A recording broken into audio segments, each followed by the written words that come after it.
ایک کو ہم مقبول کہتے ہیں اور ایک کو غیر مقبول. یعنی کچھ حدیثیں وہ ہیں جو مقبول ہیں، قابل قبول ہیں، اور کچھ حدیثیں وہ ہیں جو قابل قبول نہیں ہیں. پھر جو حدیثیں قابل قبول ہیں ان کی دو قسمیں ہیں، صحیح اور حسن. یعنی جس روایت کے اندر یہ جو ابھی شرائط پیچھے گنائی گئی، جتنے اعلیٰ درجے کی پائی جائیں گی شرائط، اسی کے اعتبار سے اس کا درجہ اتنا اونچا ہوگا. تو اس اعتبار سے مقبول روایت میں اگر شرائط اعلیٰ درجے کی ہے تو اس کو صحیح کہا جائے گا، اس میں کچھ کمی ہے تو اس کو حسن کہا جائے گا. تو مقبول روایت کی دو قسمیں یہ ہو گئی. اس کے علاوہ ضعیف جو روایتیں ہوتی ہیں ان کی بھی دو قسمیں ہیں. تو مقبول روایتوں کی دو قسمیں یہ ہو گئی، صحیح اور حسن. اسی طرح غیر مقبول جو ہوتی ہے، نامقبول، ان کی بھی دو قسمیں ہوتی ہیں، ضعیف اور موضوع. پھر اس کے بعد اس میں اور الگ الگ بہت ساری قسمیں ہو جاتی ہیں.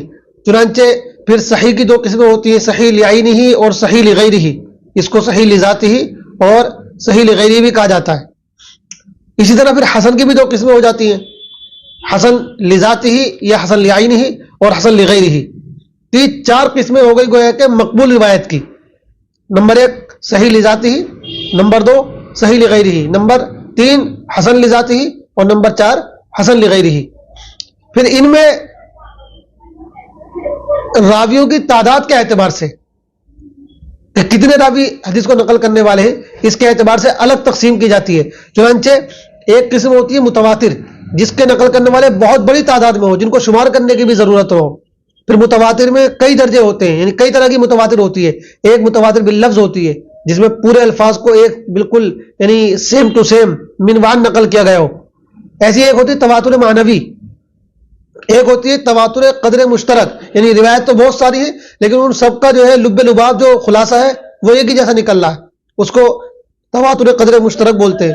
چوتھی چیز ہے تواتر طبقہ، یعنی کوئی چیز کسی خاص طبقے میں تواتر کے ساتھ نقل ہوتی چلی آ رہی ہو تو اس کو تواتر طبقہ کا نام دیا جاتا ہے.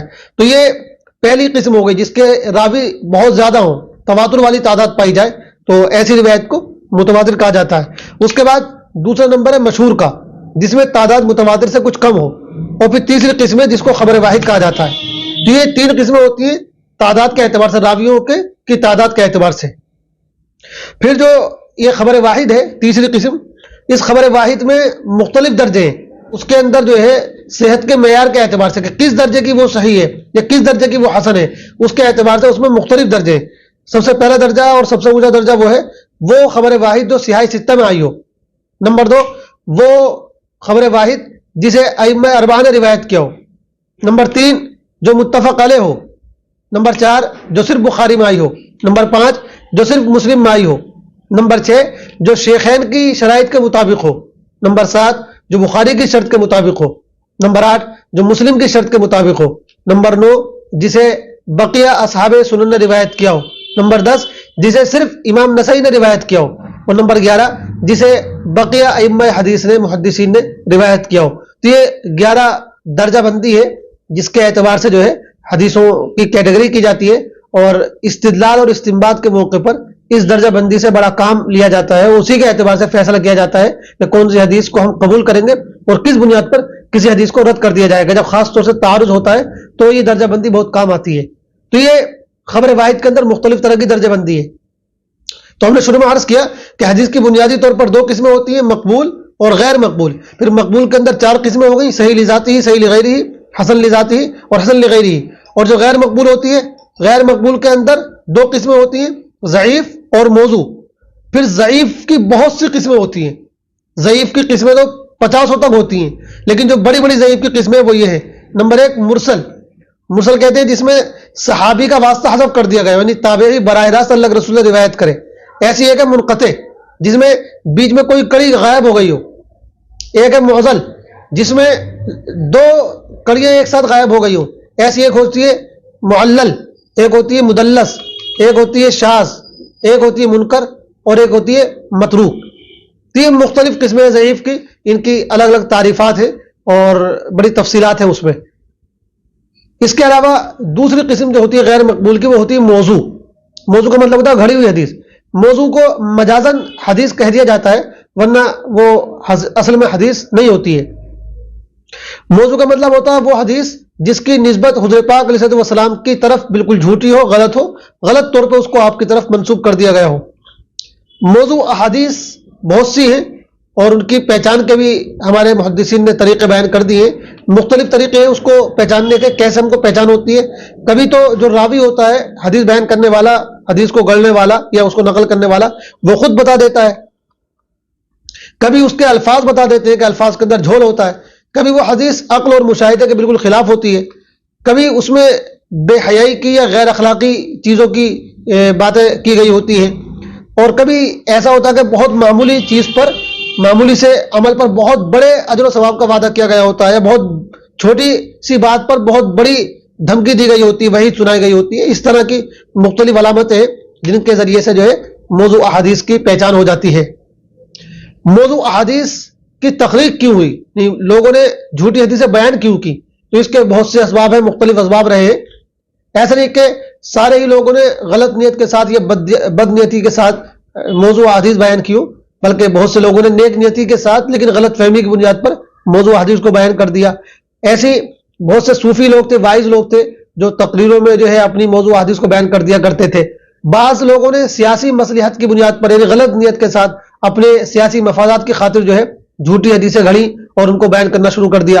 بعض لوگوں نے اپنے مسلکی تعصب کی بنیاد پر جو ہے جھوٹی احادیث کو روایت کرنا شروع کر دیا اور اس طرح کی جھوٹی احادیث گھڑ گھڑ کر بیان کرنی شروع کر دی۔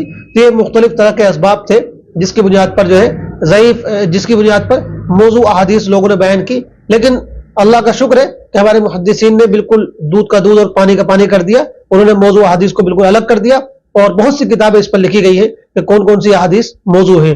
تو یہ مختصر سا ایک تعارف تھا حدیث کی روایت کے سلسلے میں اور حدیث کی قسموں کے سلسلے میں جو اس چوتھے خطبے کے اندر کرایا گیا ہے۔ پانچواں خطبہ ہے علم اسناد اور رجال پر۔ علم اسناد اور رجال سے مراد یہ ہے کہ راویوں کے حالات کی تحقیق کے نتیجے میں جو علم سامنے آیا اس علم کو علم اسناد یا علم رجال کہا جاتا ہے۔ بالکل شروع میں صحابہ کے ابتدائی زمانے میں سند کی ضرورت پیش نہیں آتی تھی، بلکہ اللہ کے رسول علیہ السلام کی حدیثوں کو صحابہ کرام بغیر سند کے بیان کر دیا کرتے تھے، اور بالکل شروع میں سند کی ضرورت بھی نہیں تھی چونکہ صحابہ نے براہ راست اللہ کے رسول سے حدیثوں کو سن رکھا تھا۔ لیکن جیسے زمانہ آگے بڑھتا چلا گیا اور صحابہ دنیا سے چلے گئے، بہت تھوڑے سے باقی رہ گئے، تابعین کا زمانہ آیا، پھر تبع تابعین کا زمانہ آیا، تو تابعین کے زمانے تک بھی اس کی بہت زیادہ ضرورت نہیں تھی، لیکن بہرحال اس کا سلسلہ شروع ہو چکا تھا۔ لیکن خاص طور سے بڑے تابعین کے بالکل آخری دور میں جب تبع تابعین کا زمانہ تھا، اس زمانے میں سند کی ضرورت پیش آئی، اور پیش اس وجہ سے آئی کہ چونکہ محدثین کا ایک خاص مقام ہوتا تھا، ان کی ایک عظمت ہوتی تھی، تو بہت سے لوگوں نے جو ہے اپنی طرف سے ایسے ہی جو ہے حدیثیں بیان کرنی شروع کر دی، جن کا بھی پیچھے بھی ذکر گزرا کہ موضوع حدیث لوگوں نے بیان کرنی شروع کر دی، تو سچی اور جھوٹی ہر طرح کی حدیثیں بیان کرنی شروع کر دی۔ تو پھر ان سے پوچھا جانے لگا بھائی تم جو حدیث بیان کر رہے ہو تم نے کس سے سنی ہے؟ تو اس طرح جب کوئی شخص حدیث بیان کرتا تو جو بڑے محدثین تھے، بڑے تابعین تھے، وہ اس کے اوپر تحقیق کرتے، دیکھتے کہ وہ کیسا شخص ہے، بھروسے کے لائق ہے کہ بھروسے کے لائق نہیں ہے۔ حضرت سفیان ثوری رحمۃ اللہ علیہ فرماتے ہیں کہ جب لوگوں نے جھوٹ بولنا شروع کر دیا تو پھر ہم نے ان کے لیے تاریخ کو استعمال کیا۔ تاریخ سے مراد یہ کہ ہم نے حالات کی تحقیق کی۔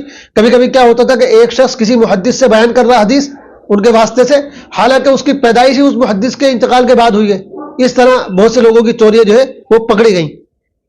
تو جب یہ غلط بیانی لوگوں نے شروع کی تو پھر سند کی ضرورت پیش آئی، چنانچہ اس کے بعد یہ ہو گیا کہ بغیر سند کے کسی کی روایت قبول نہیں کی جاتی تھی، اور جب سند بیان کی جانے لگی تو سند میں ہوتا کیا؟ سند میں یہی ہوتا ہے کہ راوی کون ہے، اس کے حالات کیا ہیں، کس محدث سے، کس صحابی سے وہ حدیث کو نقل کر رہا ہے۔ چنانچہ اس کے نتیجے میں صحابہ اکرام کے حالات کی تحقیق شروع ہو گئی، مختلف راویوں کے حالات کی تحقیق شروع ہو گئی۔ یہ تحقیق شروع ہو گئی کہ صحابہ اکرام کہاں گئے اور کس کس شہر میں گئے، کن کن لوگوں کو انہوں نے حدیثیں پڑھائی، کن کن لوگوں نے کن کن صحابہ سے حدیثیں پڑھی۔ یہ سارے حالات جو ہے لکھے جانے لگے، ان کی تحقیق کی جانے لگی، اور اس کے لیے محدثین نے اور ہمارے علماء نے بڑی قربانیاں دی ہیں۔ انہوں نے ملکوں شہروں کی خاک چھانی ہے راویوں کے حالات کی تحقیق کے لیے۔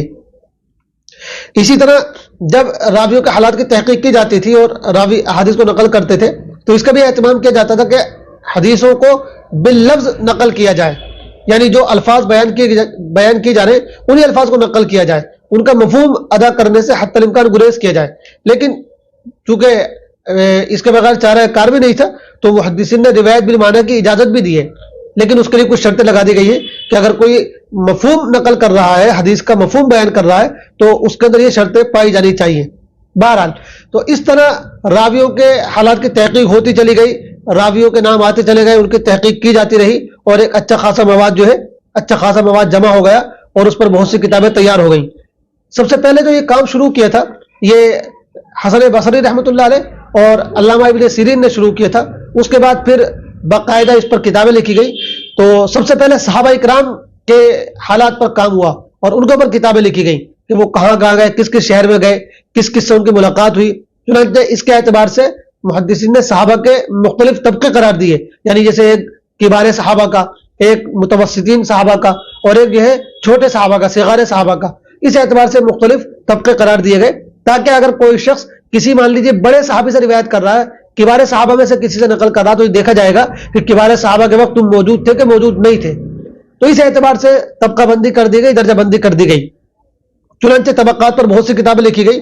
سب سے پہلے جس نے کتاب لکھی وہ ابن سعد ہے، جن کی کتاب طبقات ابن سعد کے نام سے مشہور ہے، جو تقریباً 12-13 جلدوں میں ہے۔ اس کے بعد یحییٰ ابن معین نے بھی ایک کتاب لکھی اور علی ابن مدینی نے بھی ایک کتاب لکھی، لیکن ان کے علاوہ سب سے زیادہ جن کا کام مشہور ہوا اور جنہوں نے بڑے پیمانے پر یہ کام کیا وہ امام بخاری رحمۃ اللہ علیہ، جنہوں نے 2 کتابیں لکھی، التاریخ الکبیر اور التاریخ الصغیر۔ یہ تاریخ عام ہسٹری کے معنی میں نہیں ہے بلکہ ہے راویوں کے حالات کے اوپر یہ دونوں کتابیں ہیں، اس معنی میں یہ تاریخ ہے۔ پھر ایسے معلومات جمع ہوتی رہی راویوں کے بارے میں، ان کے حالات جمع کیے جاتے رہے، اس میں بہت ساری چیزیں آ جاتی ہیں، کب پیدا ہوئے، کس شہر میں پیدا ہوئے، کن کن شہروں کو انہوں نے سفر کیا، کون کون ان کے اساتذہ ہیں، کون کون ان کے شاگرد ہیں، تو یہ مختلف حالات جو ہے اس علم کے ذریعے جمع کیے جاتے رہے۔ پھر جب اس میں مختلف تفصیلات پیدا ہو گئی تو باقاعدہ پھر ضعیف راویوں پر الگ کتابیں لکھی گئیں، ثقہ راویوں پر الگ کتابیں لکھی گئیں۔ چنانچہ ضعیف راویوں پر الگ سے بہت سے لوگوں نے کتابیں لکھی۔